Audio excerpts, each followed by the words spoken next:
Last episode. Colonel ناگابے اپنے مخصوص office میں موجود تھا کہ میز پر پڑے فون کی گھنٹی بجی۔ یس کرنل ناگابے ہیئر۔ کلاک بول رہا ہوں جناب۔ یس مسٹر کلاک، فرمائیے۔ ہز ہائنس نے مجھے حکم دیا کہ میں ان سے ملاقات کروں، ایک خصوصی معاملے پر بات کرنی ہے۔ میرے ساتھ 4 غیر ملکی بھی ہوں گے۔ ٹھیک ہے، آپ تشریف لیں، لیکن گستاخی معاف، یہاں موجود ریڈ الرٹ کی وجہ سے آپ اور آپ کے ساتھیوں کی پہلے تفصیلی چیکنگ ہوگی۔ ٹھیک ہے، مجھے کوئی اعتراض نہیں۔ اوکے، آپ تشریف لیں، میں گیٹ پر کہلوا دیتا ہوں، کرنل نے کہا اور ریسیور رکھ دیا گیا۔ اس کے بعد کرنل نے انٹرکام کا ریسیور اٹھا کر 2 بٹن پریس کیے۔ یس، گیٹ سیکیورٹی آفیسر مارگو بول رہا ہوں۔ کلاک 4 غیر ملکیوں سمیت آ رہا ہے، انہوں نے ہز ہائنس سے خصوصی ملاقات کرنی ہے، تم نے انہیں اسپیشل روم سے گزار کر میرے پاس بھجوانا ہے۔ یس سر۔ کرنل نے ریسیور رکھ دیا، لیکن چند لمحوں بعد اچانک اس کے ذہن میں خیال آیا تو وہ بے اختیار اچھل پڑا۔ اسے خیال آیا تھا کہ ہز ہائنس نے تو تمام ملاقاتیں تحکم ثانی معطل کر رکھی ہیں، پھر یہ ملاقات کیسے ہو سکتی ہے، اور وہ بھی غیر ملکیوں کے ساتھ؟ لیکن پھر اسے خیال آیا کہ ہو سکتا ہے کوئی انتہائی اہم معاملہ ہو، اور اسی لیے ہز ہائنس نے کلاک کو درمیان میں ڈالا ہو، لیکن پھر بھی تصدیق ضروری سمجھی۔ مگر ظاہر ہے وہ براہ راست ہز ہائنس سے نہیں پوچھ سکتا تھا، اس لیے اس نے بزنس سیکرٹری سے بات کرنے کا سوچا اور ریسیور اٹھا کر نمبر ڈائل کیے۔ یس کرنل ناگابے بول رہا ہوں، اور آپ فرمائیے۔ ابھی کلاک کا فون آیا تھا کہ ہز ہائنس نے اس سے ایک خصوصی ملاقات کرنی ہے، اور اس کے ساتھ 4 غیر ملکی بھی ہوں گے۔ کیا کوئی ملاقات طے ہے؟ ملاقات؟ نہیں، مجھے تو کوئی اطلاع نہیں۔ کیا تم ہز ہائنس سے معلوم کر سکتے ہو؟ او نو، میں کیسے معلوم کر سکتا ہوں؟ ویسے تم فکر مت کرو، کلاک ان کا انتہائی گہرا دوست ہے، ہو سکتا ہے کہ انہوں نے اسے فون کر کے براہ راست کہہ دیا ہو۔ وہ جب آئیں گے تو مجھے فون پر بتا دینا، پھر میں ہز ہائنس کو بتا دوں گا کہ یہ لوگ پہنچ گئے ہیں۔ ہاشو نے کہا اور کرنل ناگابے نے اوکے کہہ کر ریسیور رکھ دیا۔ پھر تقریباً 1 گھنٹے کے بعد انٹرکام کی گھنٹی بجی تو کرنل نے ہاتھ بڑھا کر ریسیور اٹھا لیا۔ یس کرنل نے کہا۔ مارگو بول رہا ہوں جناب۔ کیا بات ہے؟ 4 غیر ملکیوں کے ساتھ جناب کلاک گیٹ پر پہنچے ہیں، آپ کے حکم کے مطابق انہیں اسپیشل روم سے گزارا گیا، وہ اوکے ہے، اب انہیں کہاں بھجوایا جائے؟ میرے پاس، کرنل نے کہہ کر ریسیور رکھ دیا۔ تھوڑی دیر بعد دروازہ کھلا اور کلاک اندر آیا تو کرنل بے اختیار اٹھ کھڑا ہوا۔ کلاک کے پیچھے 4 غیر ملکی بھی تھے، ان سب نے سوٹ پہن رکھے تھے۔ کرنل ناگابے چونکہ کلاک کو بہت اچھی طرح جانتا تھا، اس لیے وہ اس کے اندر داخل ہوتے اٹھ کھڑا ہوا۔ آئیے جناب، تشریف رکھیے۔ ہم یہاں تشریف رکھنے کے لیے نہیں آئے کرنل، ہز ہائنس پرنس سے ملاقات کرنی ہے، کلاک نے قدرے سرد لہجے میں کہا۔ آپ تشریف رکھیے، میں بزنس سیکرٹری سے بات کر کے ملاقات کا بندوبست کرتا ہوں۔ ہمیں یہاں بیٹھنے کی کیا ضرورت ہے، آپ ہمیں اسپیشل میٹنگ روم میں پہنچا دیں، ہم وہاں ہز ہائنس کا انتظار کر لیں گے۔ سوری مسٹر کلاک، شاہی محل میں ریڈ الرٹ ہے، اس لیے اب تمام میٹنگ رومز کلوز ہو چکے ہیں، اب آپ کی ملاقات ہز ہائنس کے ذاتی محل میں ہو سکتی ہے، اور اس کے لیے ہز ہائنس کی طرف سے کلیئرنس ضروری ہے۔ اوکے ٹھیک ہے، کلاک نے کہہ کر اپنے ساتھیوں کو بیٹھنے کا اشارہ کیا اور خود بھی ایک صوفے پر اطمینان بھرے انداز میں بیٹھ گیا۔ عمران اپنے ساتھیوں سمیت شاہی محل میں سیکیورٹی چیف کرنل ناگابے کے خصوصی آفس تک پہنچ جانے میں کامیاب ہو گیا تھا۔ بطور رچرڈ اس کی کلاک سے ملاقات بے حد مفید ثابت ہوئی تھی۔ کلاک سے اسے شاہی محل کے اندرونی تفصیلات اور وہاں سیکیورٹی انتظامات کے بارے میں تفصیلی معلومات مل گئی تھیں، کیونکہ کلاک نے اسے رچرڈ سمجھتے ہوئے از خود پوری تفصیل بتا دی، اور اس کے ساتھ ہی اس نے شاید رچرڈ پر اپنی اہمیت ثابت کرنے کے لیے یہ بھی بتا دیا تھا کہ ان کے آنے سے آدھا گھنٹہ پہلے ہز ہائنس پرنس شاما نے اسے یہاں خود فون کر کے شاہی محل میں ایک خصوصی ملاقات کرنے کے لیے کہا تھا، اور وہ اب تک شاہی محل جا چکا ہوتا اگر رچرڈ کی کال نہ آئی ہوتی۔ چونکہ کلاک کا قد و قامت عمران سے ملتا جلتا تھا، اس لیے عمران نے موقع غنیمت سمجھا، جس کے نتیجے میں کلاک کو بتانا پڑا کہ یہ ملاقات کارٹر میں رہنے والی ایک لڑکی مارشا کے بارے میں ہونی ہے، کیونکہ پرنس کو مارشا بہت پسند ہے اور وہ کئی روز شاہی محل میں پرنس کی مہمان خصوصی رہ چکی ہے۔ لیکن چونکہ مارشا کارٹر کے وزیر خارجہ کی اکلوتی لڑکی ہے، اس لیے وہ مستقل طور پر شاہی محل میں نہیں رہ سکتی اور وہ واپس چلی جاتی ہے۔ یہ سارا کھیل کلاک کے ذریعے کھیلا جاتا ہے تاکہ نہ کارٹر کے عوام اور وزیر خارجہ کو اس کا علم ہو سکے اور نہ ہی انگالا کے عوام کو۔ اور اب پرنس نے کلاک کو اس لیے کال کیا تھا کہ وہ مارشا کو اب بلوانے کی بجائے اغوا کرا کر لانے اور ہمیشہ کے لیے اپنے پاس رکھنے کا سوچ رہے تھے، لیکن وہ کوئی ایسا لاہ عمل چاہتے تھے جس سے کام بھی ہو جائے اور کسی کو پتہ بھی نہ چلے، حتیٰ کہ مارشا کو بھی علم نہ ہو سکے کہ اسے اغوا کر کے لے جایا جا رہا ہے اور پھر اس کی واپسی نہیں ہوگی۔ ان معلومات کے بعد عمران نے کلاک کا خاتمہ کر دیا اور خود کلاک کا میک اپ کر کے اس کا لباس پہن لیا۔ کلاک کی لاش کو وہیں برقی بھٹی میں ڈال دیا گیا۔ اس کے بعد عمران کلاک کے روپ میں اپنے ساتھیوں سمیت واپس رچرڈ کے ہیڈ کوارٹر پہنچا۔ وہاں خاور اور صدیقی بھی موجود تھے، وہ رچرڈ کے ساتھیوں کی لاشوں کو ٹھکانے لگا کر واپس پہنچ چکے تھے۔ عمران نے وہاں پہنچ کر اپنا بطور کلاک اور اپنے ساتھیوں کا اسپیشل میک اپ کیا، کیونکہ کلاک ہی سے اسے معلوم ہو گیا تھا کہ گیٹ کے قریب اسپیشل روم سے جہاں چیکنگ کی انتہائی جدید ترین مشینری نصب ہے، اس میں سے گزرتے ہوئے خود بخود اسلحہ اور میک اپ کی چیکنگ ہو جاتی ہے۔ اس لیے عمران کو خصوصی میک اپ کرنا پڑا تھا، اور پھر اس نے وہیں سے کرنل ناگابے کو فون کر کے اطلاع دی تھی، اور پھر وہ اپنے ساتھیوں سمیت شاہی محل کے لیے روانہ ہو گیا تھا۔ گیٹ کے اندرونی طرف ایک بڑا ہال نما کمرہ تھا جہاں سے انہیں گزارا گیا، لیکن عمران اور اس کے ساتھی مطمئن تھے کہ اسپیشل میک اپ کی وجہ سے انہیں چیک نہیں کیا جا سکتا، اور پھر ایسا ہی ہوا۔ پھر وہ کرنل ناگابے کے آفس میں پہنچے۔ کرنل نے ان کے بیٹھنے کے بعد فون کا ریسیور اٹھا کر نمبر ڈائل کیے۔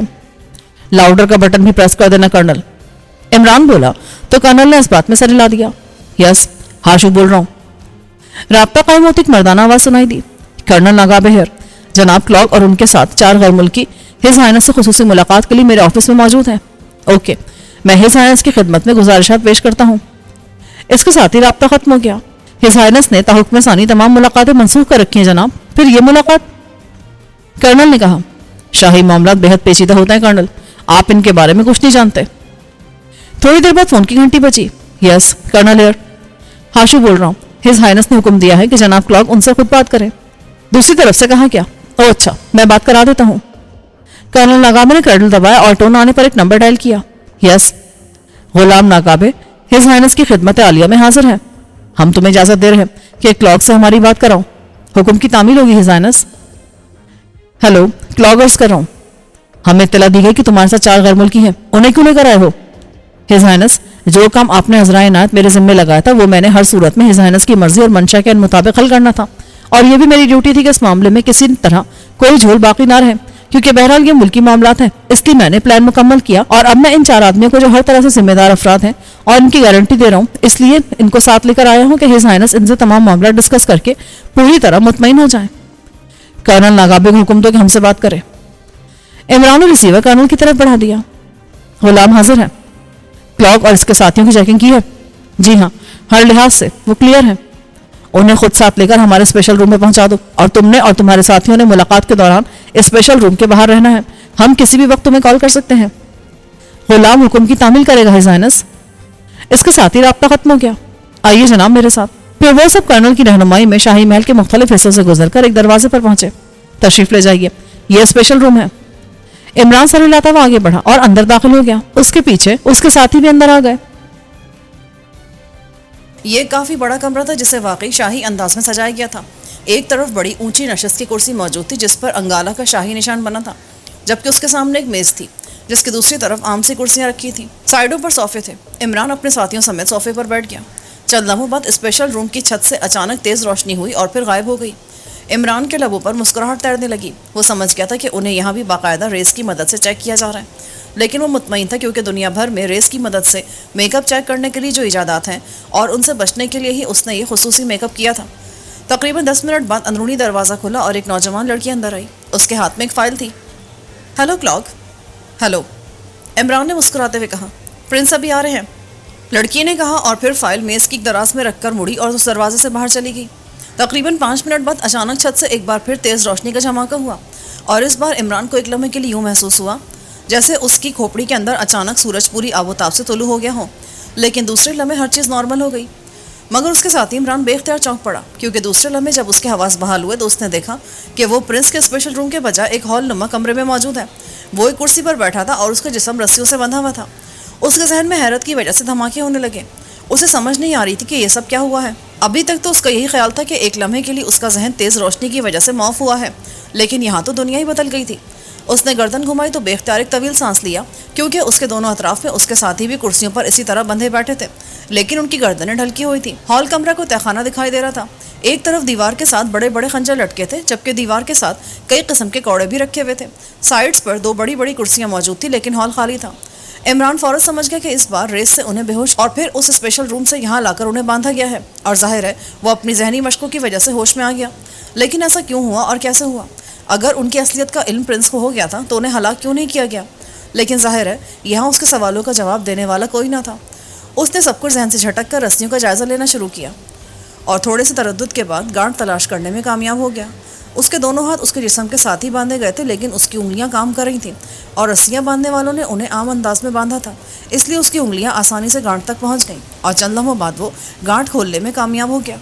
رسی ڈھیلی پڑ گئی تھی، اس لیے اب انہیں کھولنا مشکل نہ رہا، لیکن ابھی وہ سوچ رہا تھا کہ پہلے رسیاں کھول کر حرکت میں آئے یا کسی کا انتظار کرے کہ اچانک دروازہ کھلا اور ایک مقامی آدمی ہاتھ میں ایک بوتل اٹھا اندر آیا۔ اس کے کندھے سے مشین گن لٹکی تھی۔ ارے تم تو ہوش میں ہو؟ کیا مطلب؟ یہ کیسے ہو سکتا ہے؟ میں نے سوچا تمہاری بوتل میں موجود گیس زیادہ خرچ نہ ہو۔ ویسے ہم ہیں کہاں؟ تم شاہی محل کے تہخانے میں ہو۔ اس آدمی نے بوتل کا ڈھکن ہٹایا اور اسے صفدر کی ناک سے لگا دیا۔ پھر اس نے یہی کارروائی سب کے ساتھ کی اور بوتل بند کر کے واپس مڑا۔ ہمیں یہاں کیوں باندھا گیا ہے؟ مجھے نہیں پتا، کرنل ناگابے کو معلوم ہوگا۔ وہ آدمی دروازے کی طرف بڑھتا چلا گیا۔ ابھی وہ دروازے تک پہنچا ہی تھا کہ اچانک اچھل کر ایک سائڈ پر ہو گیا، کیونکہ دروازے سے کرنل ناگابے اندر آ رہا تھا۔ اس کے پیچھے مشین گنوں سے مسلح 2 افراد تھے۔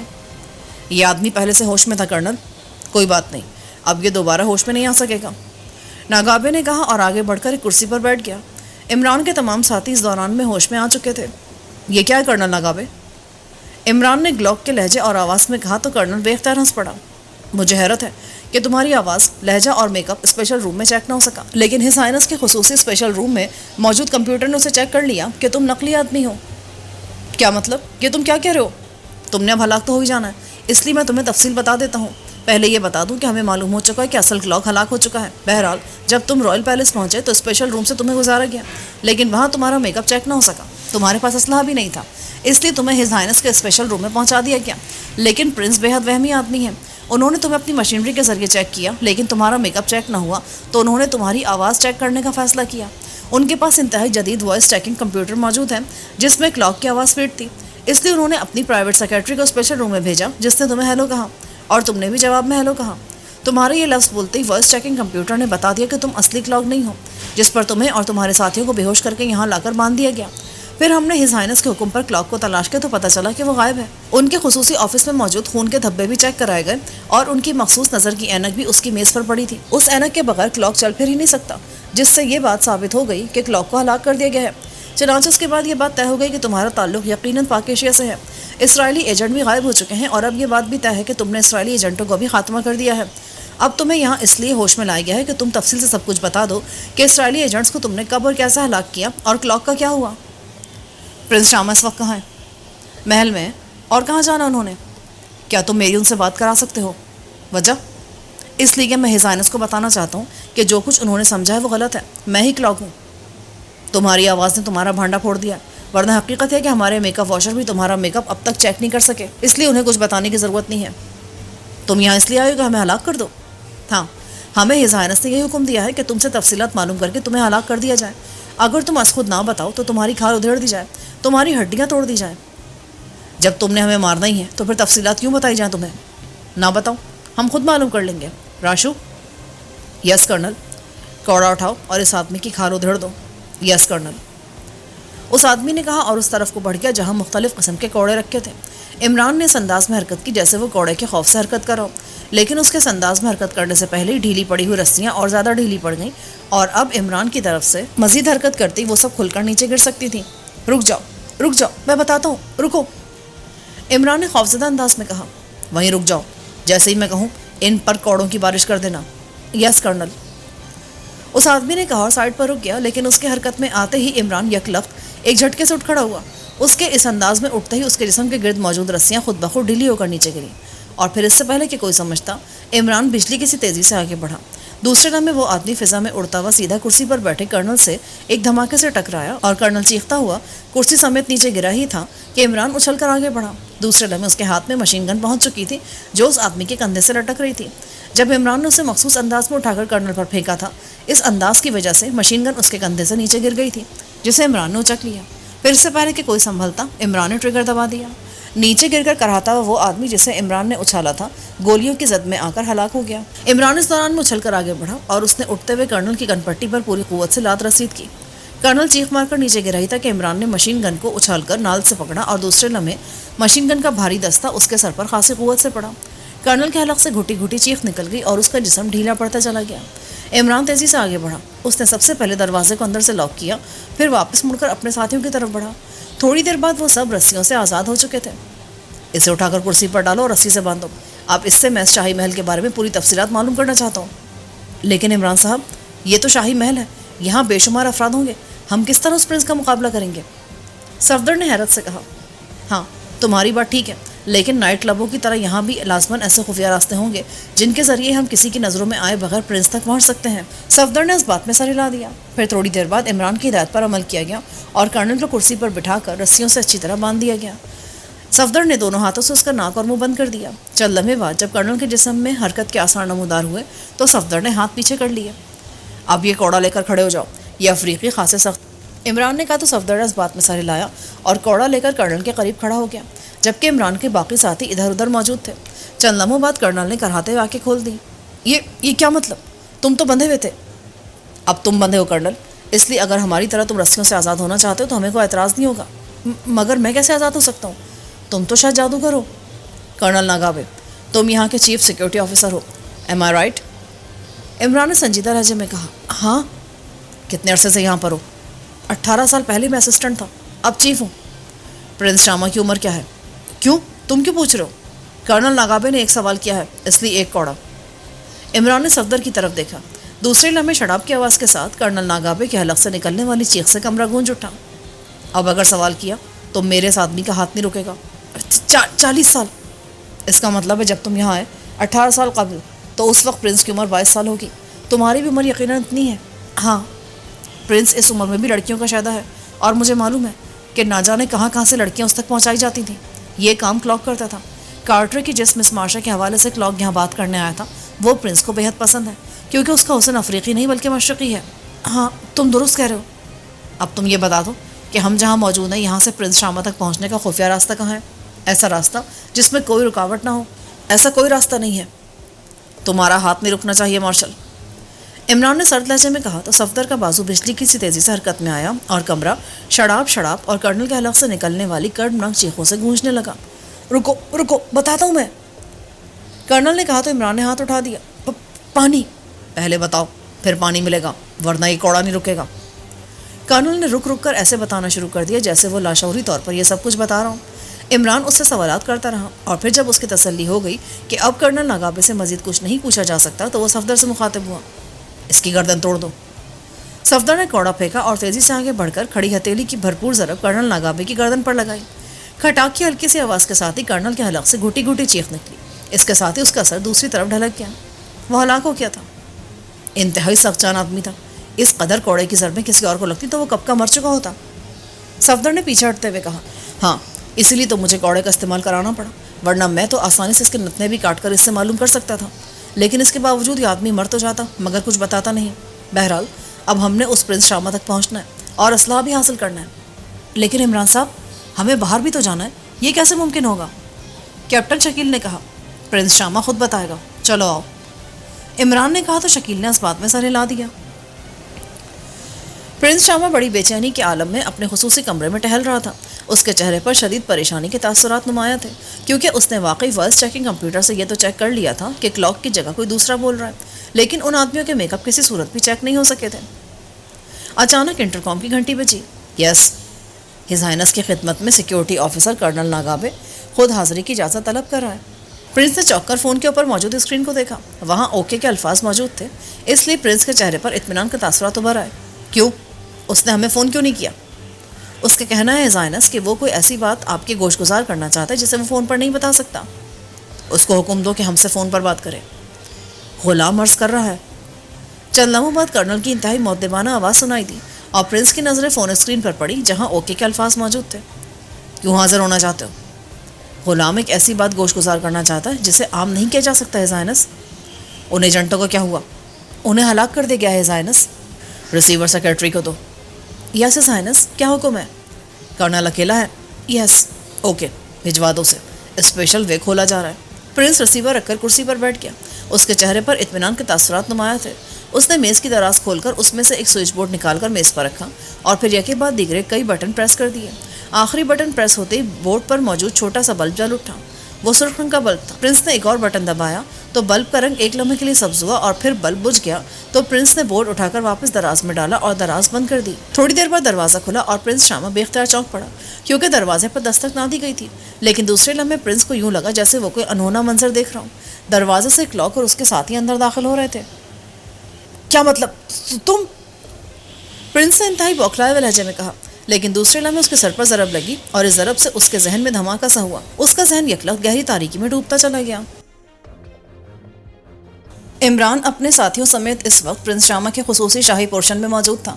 پرنس کو انہوں نے ایک کرسی سے رسی کی مدد سے باندھ دیا تھا۔ عمران نے کرنل ناگابے سے ساری تفصیل معلوم کر لی تھی اور کرنل نے بتایا تھا کہ پرنس شاما کے مخصوص پورشن کا اسپیشل وے اندر سے صرف پرنس ہی کھول سکتا ہے اسے کسی صورت باہر سے نہیں کھولا جا سکتا، اور پرنس کی لیڈی سیکرٹری وہاں موجود رہتی ہیں جو فون پر ہدایات لیتی رہتی ہے، اور یہ وہی لیڈی سیکرٹری تھی جس نے اسپیشل روم میں آ کر عمران کو بطور کلاگ ہیلو کہا تھا، اور اس کے جواب میں عمران نے بھی ہیلو کہا تھا، تو وائس چیکنگ کمپیوٹر پر اس کی آواز چیک کر لی گئی تھی، اور اب یہی مسئلہ درپیش تھا کہ اگر عمران لیڈی سیکرٹری کی جگہ خود بات کرتا تو وائس چیکنگ کمپیوٹر میں آواز چیک کر لی جاتی، اور کرنل ناگابے کی آواز میں بھی وہ بات نہیں کر سکتا تھا، لیکن عمران نے اس کا بھی حل نکال لیا، اور اس حل کی کامیابی کی وجہ سے ہی وہ اس وقت اپنے ساتھیوں سمیت پرنس کے مخصوص پورشن میں موجود تھا۔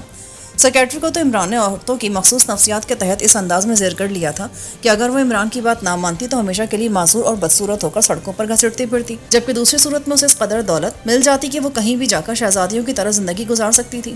سیکرٹری اس کے ڈھب پر آ گئی۔ اس کے بعد سیکرٹری نے پرنس سے بات کی اور عمران نے کرنل دبائے بغیر اس کال میں ہی اس سے ریسیور لے کر کرنل ناگابے کی آواز میں بات کی، اور اسے معلوم تھا کہ چونکہ پہلے لیڈی سیکرٹری کی آواز کو کمپیوٹر نے اوکے کر دیا ہوگا، اس لیے کال کے دوران جو بھی بات کرے گا کال اوکے ہی رہے گی، البتہ کرنل دبا کر دوبارہ کال کرنے پر کمپیوٹر نئے سرے سے کال چیک کرے گا، اور وہی ہوا۔ عمران نے کرنل کی آواز اور لہجے میں بات کی، لیکن کال چیک نہ کی گئی، اور پرنس شامہ اسپیشل وے کھولنے پر رضامند ہو گیا۔ اس کے بعد سیکرٹری کو تنویر نے ختم کر دیا، اور وہ سب اس کمرے میں داخل ہوئے جہاں پرنس موجود تھا، اور پھر اس سے پہلے کہ پرنس سنبھلتا، عمران نے اس کے سر پر ضرب لگائی۔ پرنس بے ہوش ہو گیا۔ عمران نے اس پورے حصے کی تفصیلی تلاشی لی، اور اس نے وہ خفیہ راستہ تلاش کر لیا جو وہاں سے براہ راست شاہی محل سے باہر نکلتا تھا۔ اس دوران عمران کے ساتھیوں نے پرنس شامہ کو کرسی پر باندھ دیا تھا۔ یہ اس ملک کا سربراہ ہے، عام آدمی نہیں ہے تنویر، اس لیے پہلے اس سے چند باتیں ہو جائیں، پھر جو کارروائی مناسب ہوگی وہ کریں گے۔ اوہ، تو تم اسے زندہ چھوڑنا چاہتے ہو؟ تنویر نے چونک کر کہا۔ ابھی کچھ کہا نہیں جا سکتا، صفدر تم اسے ہوش میں لے کر آؤ۔ صفدر نے ایسا ہی کیا۔ چند لمحوں بعد پرنس کے جسم میں حرکت کے آثار نمودار ہوئے۔ اس کے بعد اس نے کراہتے ہوئے آنکھیں کھول دیں۔ اس نے یکلخت اٹھ کر کھڑا ہونے کی کوشش کی، لیکن بندھا ہونے کی وجہ سے یہ ممکن نہ تھا۔ یہ کیا مطلب؟ ہمیں کس نے ماننے کی جرات کی ہے؟ یہ گستاخی مجھ سے سرزد ہوئی ہے پرنس۔ تم کون ہو؟ کرنل ناگابے کہاں ہے؟ میں نے کرنل ناگابے کی آواز میں پرنس سے بات کرنے کی گستاخی کی تھی۔ کرنل کی لاش وہیں تہہ خانے میں پڑی ہوئی ہے۔ یہ کیسے ہو سکتا ہے؟ یہ کیسے ممکن ہے؟ کمپیوٹر نے تو کرنل کی آواز چیک کی تھی، اور سیکرٹری کی آواز بھی چیک ہوئی تھی، پھر یہ کیسے ہو گیا؟ میرا پورا تعارف تم سے نہیں ہے پرنس، میرے نام کے ساتھ ڈگریاں بھی موجود ہیں، MSc DSc آکسن، اس لیے سائنس تو میری مریض ہے، اور کوئی بھی ڈاکٹر اپنے مریض کو جس طرح چاہے ٹریٹ کر سکتا ہے۔ کیا مطلب؟ یہ تم کیا کہہ رہے ہو؟ DSc کا مطلب ہے کہ میں نے سائنس میں ڈاکٹریٹ کیا ہے۔ تم چاہتے کیا ہو؟ تم نے مجھے کیوں باندھ کر رکھا ہے؟ اب تم ذہنی طور پر سنبھل گئے ہو، اس لیے اب تم سے تفصیلی بات چیت ہو سکتی ہے۔ تم انگالا کے حاکم ہو، اور کارٹر بھی پہلے انگالا میں شامل تھا، پھر علیحدہ ہو گیا، اور تم نے اسرائیل کی شہ پر کارٹر کے سربراہ آنریبل گوڈے کو پاکیشیا میں ہونے والی سربراہی کانفرنس کے دوران ہلاک کرانے کی کوشش کی، اور اس کا نتیجہ تمہیں معلوم ہو کیا ہوگا کہ تمہارا فاگو سینڈیکیٹ اور ایکریمی تنظیم بلیک کارڈز کے سب افراد ختم ہو گئے۔ اس کے بعد اسرائیل نے تمہاری حفاظت کے لیے اپنی اسپیشل ایجنسی کے چیف رچرڈ اور اس کی ٹیم کو یہاں بھیجا، اور تم نے بھی اپنے طور پر یہاں انتہائی سخت حفاظتی انتظامات کر رکھے تھے، لیکن اسپیشل ایجنسی کا چیف رچرڈ اپنے ساتھیوں سمیت ہلاک ہو گیا، اور ہم یہاں تک پہنچ گئے، اور تم پرنس اور حاکم اعلیٰ ہونے کے باوجود اس وقت بے بسی کے عالم میں کرسی پر بندھے موجود ہو۔ ہمیں اطلاع مل چکی کہ تمہارا بھائی جو سوئٹزرلینڈ میں موجود ہے، اس نے اسلام قبول کر لیا ہے، اور تمہارے ہلاک ہوتی تمہارا بھائی تمہاری جگہ سنبھال لے گا۔ پھر کارٹر کے واپس انگالا میں شامل ہونے کی بات تو رہی ایک طرف، اگر تمہارا بھائی یہاں حاکم بن گیا تو ہو سکتا ہے انگالا بھی مسلم ممالک کی صف میں شامل ہو جائے، اور ہمارے لیے تمہیں ہلاک کرنا کوئی مشکل کام نہیں ہے، صرف ایک گولی ہی کافی ہے، لیکن اس کے باوجود میں نہیں چاہتا کہ تمہیں ہلاک کیا جائے۔ اس کے لیے میری کچھ شرائط ہوں گی۔ وہ کیا؟ ایک تو یہ کہ تم آنریبل گوڈے یا کارٹر کے کسی بھی حکمران کے خلاف کوئی سازش نہیں کرو گے کبھی، دوسرا یہ کہ تم اسرائیل کی شہ پر کسی مسلم ملک کے خلاف کوئی سازش نہیں کرو گے۔ ٹھیک ہے، مجھے دونوں شرطیں منظور ہیں، تمہیں حلف دینا ہوگا۔ پرنس نہ صرف فوراً حلف دینے پر تیار ہو گیا، بلکہ اس نے باقاعدہ حلف دے بھی دیا۔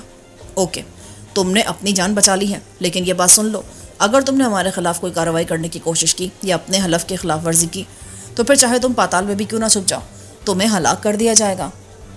میں حلف دے چکا ہوں، اور میں حلف کی خلاف ورزی کا سوچ بھی نہیں سکتا۔ مارشل، اسے ہاف آف کر دو۔